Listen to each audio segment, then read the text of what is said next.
Bas Express merupakan pengangkutan utama yang sangat popular bagi kebanyakan golongan di bandar maupun pelajar universiti.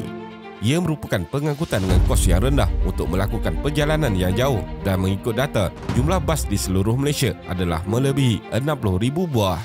Walaupun begitu, COVID-19 telah memusnahkan banyak perusahaan bas ini disebabkan Perintah Kawalan Pergerakan di mana menyebabkan penumpang tidak boleh keluar dan menggunakan perkhidmatan ini.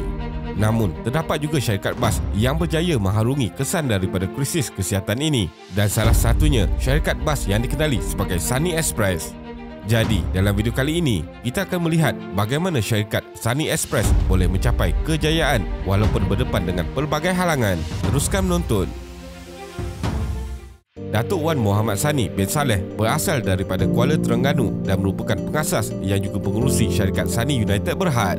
Selepas tamat tingkatan 5 di Sekolah Menengah Tengku Bariah Kuala Terengganu, beliau mengambil keputusan yang berani dengan melangkah keluar dari kampung ke Kuala Lumpur dengan dibantu oleh sepupunya, Wan Zaharuddin Nazam.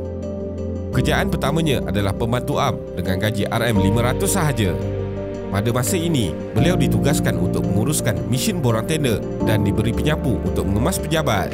Seterusnya, pada tahun 1994, beliau diberikan tugas sebagai dispatch boy dan terpaksa meminjam motosikal daripada sepupunya. Sejak dari situlah, beliau mula berjinak-jinak bekerja di luar pejabat dan mempelajari selok-belok laluan di ibu kota Kuala Lumpur. Dan tidak lama selepas itu, beliau berkenalan pula dengan Datuk Seri Idris Mat Yusof atau lebih dikenali sebagai Izlan Yusof yang ketika itu baru mula berjinak-jinak dengan dunia lakonan. Setahun kemudian, iaitu pada tahun 1995, apabila syarikat gagal mendapatkan beberapa tender, ini mengakibatkan syarikat terpaksa ditutup kerana mengalami masalah kewangan yang agak teruk.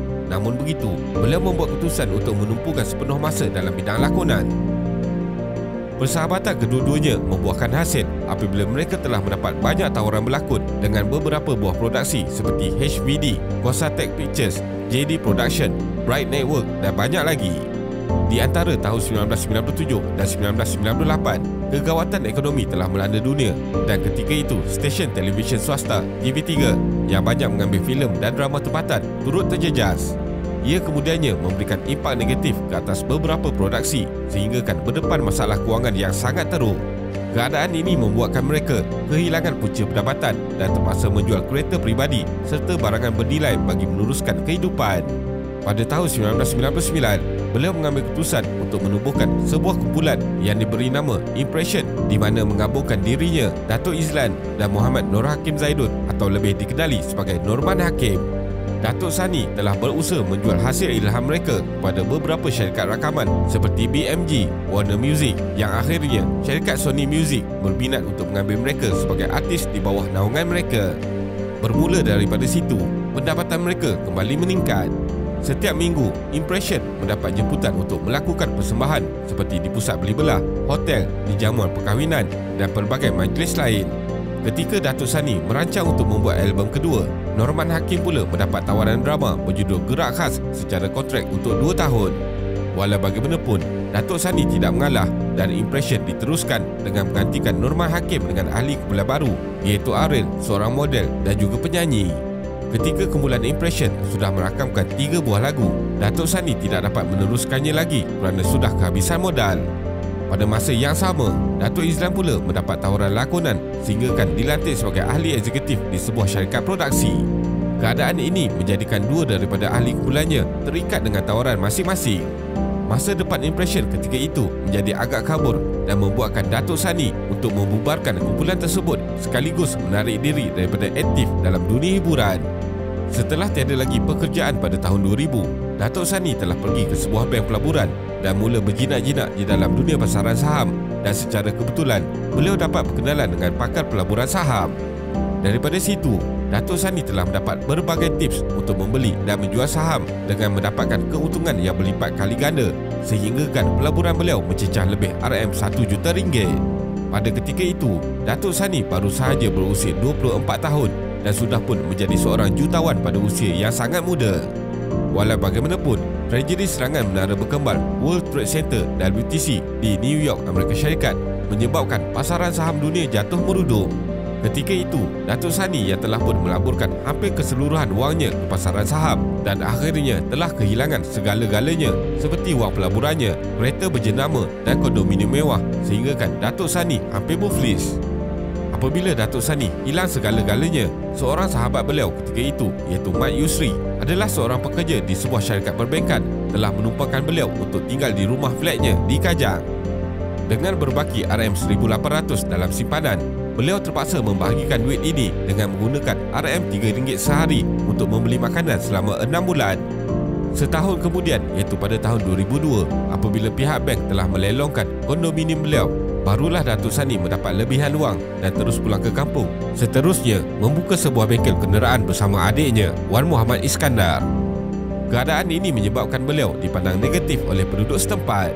Namun, cahaya kejayaan mula bersinar pada tahun 2003 selepas beliau mula menubuhkan syarikat yang diberi nama Sani United Sdn Bhd dalam usahanya mendapatkan kontrak penyelenggaraan kenderaan.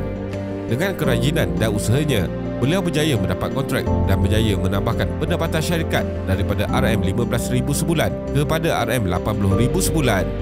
Dalam masa 6 bulan, syarikat beliau berjaya menyelenggara sehingga 200 kenderaan sebulan dan menggandakan pendapatan kepada RM160,000 sebulan. Selepas perniagaan sudah dilihat stabil, Datuk Sani sekali lagi berhijrah ke Kuala Lumpur dengan memasang niat menubuhkan sebuah syarikat bas ekspres. Dengan menekankan konsep sistem teknologi dan desain terkini, beliau berjaya menarik 2 orang rakan kongsi dan meneruskan rancangannya. Datuk Sani dan 2 rakan kongsinya itu bersetuju untuk membuka pejabat pertama mereka di UK Perdana, Ampang, serta membuat permohonan lesen kenderaan perniagaan bas ekspres dari Lembaga Pelesenan Kenderaan Perdagangan LPKP. Namun begitu, selepas permohonan lesen ditolak sebanyak 2 kali, menyebabkan rakan kongsinya menarik diri. Mereka beranggapan syarikat Sani United ketika itu dilihat tiada masa depan. Walaupun begitu, beliau tidak berputus asa dan terus menambah baik kertas kerja beliau dengan dibantu seorang lagi rakan, Nur Azam, dan menghantar sekali lagi permohonan. Selepas sampai sebulan menunggu jawapan, akhirnya permohonan lesen Sani United sebagai pengusaha bas ekspres mendapat kelulusan daripada LPKP melalui satu surat ke pejabatnya. Pastinya, ia terus membawa berita gembira kepada beliau, tetapi laluannya selepas ini adalah lebih mencabar dan penuh dengan liku. Beliau perlu mendapatkan keyakinan dari institusi kewangan pula bagi pinjaman untuk membeli bas. Selepas beberapa kali memohon selama 6 bulan, akhirnya permohonan untuk kali ketiga membuahkan hasil. Untuk memasukkan bas ke terminal bas yang pada masa tersebut hentian putra, beliau perlu memohon pula dengan DBKL dan terpaksa bersaing dengan 13 syarikat yang lain di mana hanya terdapat 3 kaunter sahaja yang masih kosong. Selepas mendapat keyakinan dari DBKL, beliau telah berjaya mendapatkan kaunter tiket tersebut serta kebenaran untuk memasuki terminal di Hentian Putra Kuala Lumpur. Cabaran dalam memulakan perniagaan tidak terhenti di sini. Datuk Sani kemudiannya menghadapi masalah lain pula seperti modal pendahuluan dan deposit 20% untuk membeli bas. Datuk Sani kemudiannya telah membuat satu perjanjian dengan syarikat pembekal bas tersebut bagi menyerahkan keseluruhan saham syarikatnya kepada pihak itu jika beliau gagal melunaskan bayaran. Akhirnya, Datuk Sani dapat mengeluarkan bas ekspres yang ditunggu-tunggunya. Tetapi pada hari pertama beliau mengambil basnya, barulah Datuk Sani mengetahui bahawa syarikatnya tidak mempunyai wang untuk membeli bahan bakar. Bagi memastikan bas sulungnya itu bergerak, Datuk Sani mengambil keputusan untuk mendapatkan modal membeli bahan bakar dengan menjual tiket bas terlebih dahulu.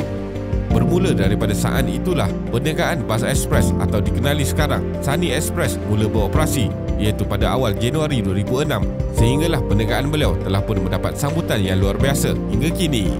Sani United telah menjadi salah satu syarikat pelaburan, The Capital and Investment Company. Sani United juga telah mengembangkan empayanya kepada perhotelan, feri dan terminal. Kesimpulannya, figura seperti Datuk Sani merupakan seorang pejuang yang sangat hebat dalam mengubah hidup dan juga merealisasikan impiannya. Dengan pelbagai cabaran dan rintangan, kini beliau boleh berasa bangga di atas segala usahanya dan boleh menjadi salah seorang pemain industri pengangkutan awam yang terkenal. Terima kasih kerana menonton dan jangan lupa subscribe. Jumpa lagi.